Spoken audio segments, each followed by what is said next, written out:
把这台宛山新绿的上届 Z7T 放在这样的环境里，是不是非常美妙？那咱们呀，今天就来体验一下这台 Shooting Brake 开起来有什么特别之处。Hello， 大家好，我是依依，我现在呢在莫干山。在咱们开启今天的试驾体验前呀，先简单的再看一遍这台车从里到外有什么特别之处。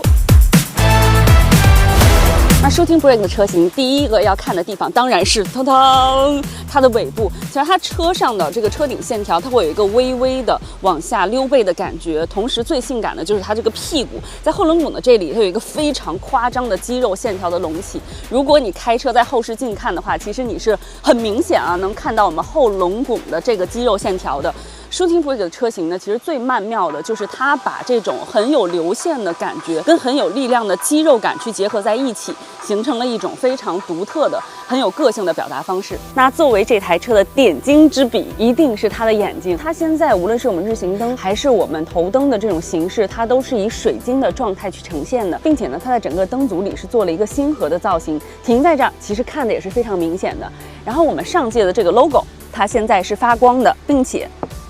敲两下旁边 KK 前备箱直接打开。这个位置呢，它其实是一个干湿分离的前备箱，就是你可以去放一些，比如说海鲜呀，或者是沙滩玩具等等。如果不干净的话，其实你直接拿水去冲就可以了。因为它有两个小孔，你可以打开，它是直接可以漏水的。你关闭的时候，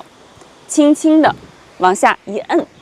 也是直接电吸就关上了。这个轮毂有宝贝喜欢吗？我觉得宛山新绿这个颜色配上它钛金色的轮毂，再加上我们 Shooting Brake 的造型，还是挺酷的。我觉得这个组合应该是男生喜欢的比较多啊。但是这次呢，上届 Z7 和 Z7T 它是提供了给你非常多的选择。比如说，如果女孩选车的话，你喜欢那个超反粉的颜色，它给你居然配备了一个同色系的轮毂可以选择，它还是粉色 Brembo 的卡钳。我们这台车呢用的就是一个黄色的 Brembo 的卡钳，整体的感觉是非常性能的。所以这次其实从这台车提供给你众多的原色和轮毂可选的这种状态下，你也可以感受到上届 Z7 和 Z7T 这个车啊，它是非常适合年轻人，它是非常有自己的个性表达的。用的呢是倍耐力 P01 系列轮胎，前面245，后面275的一个鸳鸯的胎宽，这样的话也可以保证我们车辆在大马力输出下的一个稳定的抓地力。无边框的后视镜，隐私的玻璃，车门呢现在它是这样，你轻轻一摁，我们就电动弹开了，是电容的。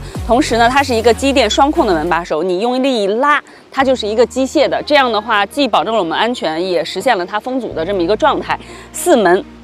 电吸。如果要是尾灯跟头灯比的话，我其实个人更喜欢尾灯，因为它里面就像把一个红宝石啪打碎了，全部都扔在里面一样，下面一闪条啊，贯穿着一条，全部都是像红宝石一样的这种红色的灯光，真的非常的漂亮。然后我们这个 logo 轻轻一摁，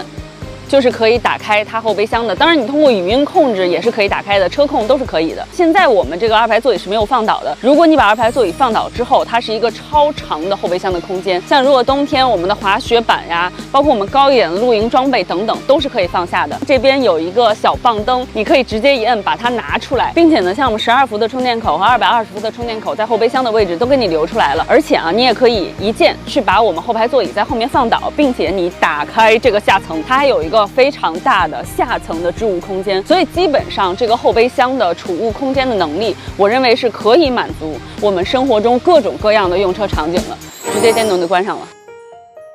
这个车钥匙长这样，而且它不是那种塑料的手感，它这个手感还挺好，挺沉的。现在很多车不是把那个车钥匙都取消了，然后换成这个卡片的车钥匙了吗？我其实还是更喜欢有实体钥匙的这种设计。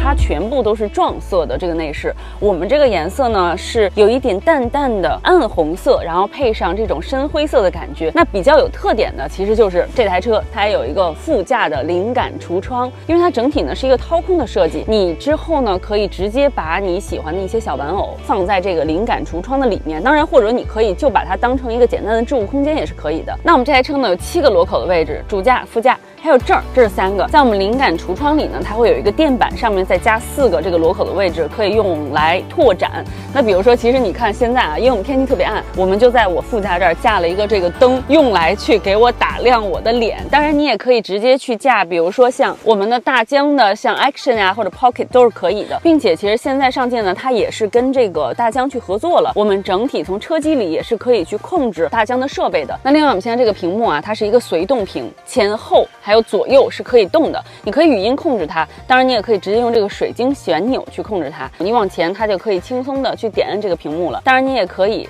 朝向主驾，你自己开车的时候这样看导航就更加的方便。那比如说你开着辅助驾驶不太需要导航的时候，你可以朝向副驾，你也可以直接把它推到最后，都是可以语音和这个水晶旋钮去单独控制的。那另外这台车呢，在灵活储物方面表现也挺友好的，2个无线充电的位置，2个杯托，然后这边是一个双开的智能的冷暖箱，就2个人开啊都很方便。包括这个车呢，它有非常多磁吸的点位，而且它把这个磁吸的点位其实用这个小 logo 的形式，它就给你展现出来了。最重要的我觉得就是这个天幕，它是可变光的，我们现在就是一个全遮光的模式，这样的话呢，其实太阳就很难晒到你。那我们现在就开着去感受一下这台车的表现吧。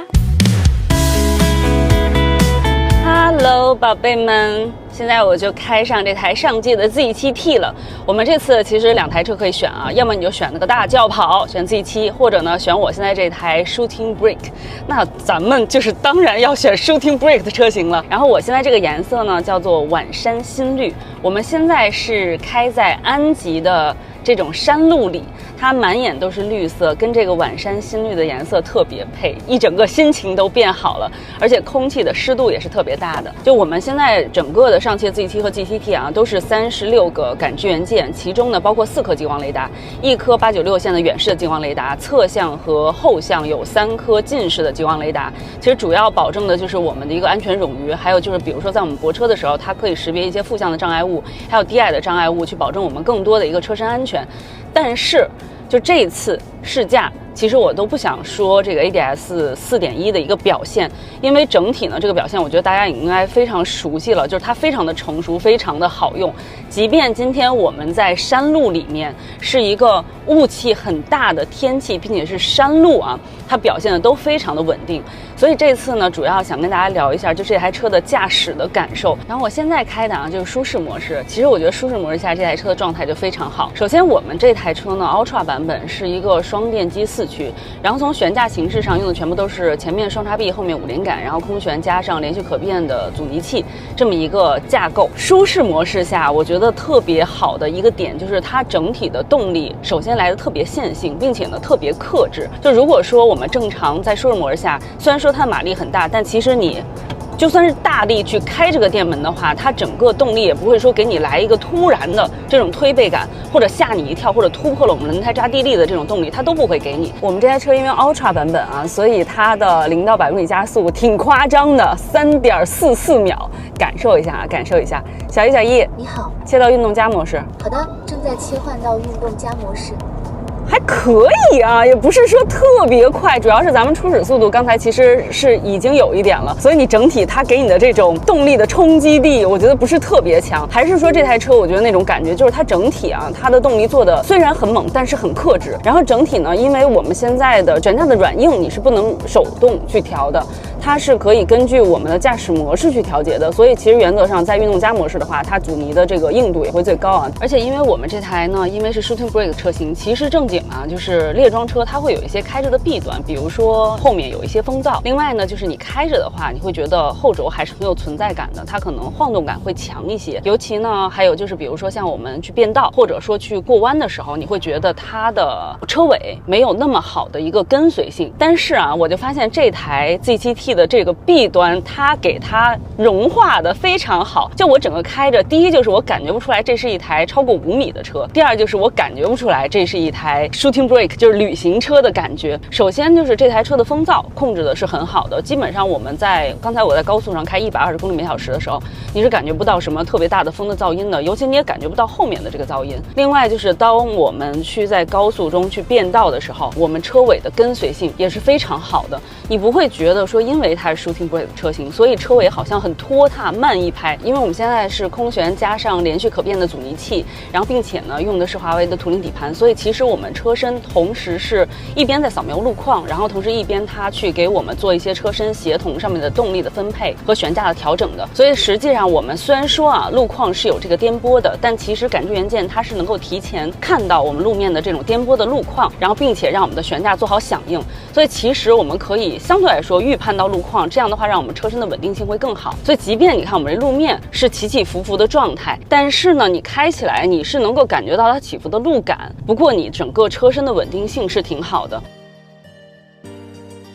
就是转向的指向性挺好的，我是非常喜欢这台车转向的手感的。就虽然我是女生啊，我也很喜欢转向轻便的那种感觉，但是那种电子味十足的转向，我个人是特别不喜欢的。然后我发现这台车，它即便是在就是最轻的转向的模式下，依然是很有手感的一个状态。如果你把我们现在转向手感调成运动的话，刚才我试了一下，我甚至觉得有一点偏沉了，就肯定很多女孩是可能永远都用不上这个运动的转向手感的。所以这一点我还是挺喜欢的，因为一个稳定的转向算是咱们跟这台车最亲密最直接的一个接触了。然后这样的话你会感觉这台车确实还是挺精准的，像我们在这个山路下的话，一点点转向的偏移，它就可以给你一个很好的车身的跟随性，也不会因为这个 shooting brake 的车你会觉得它的尾部有一点拖沓，这个车整体感觉是很利落的。所以其实如果是在这个条件下的话，无论你是选 coupe 还是选 shooting brake， 没什么所谓，就看你更喜欢它哪种形式陪伴着你。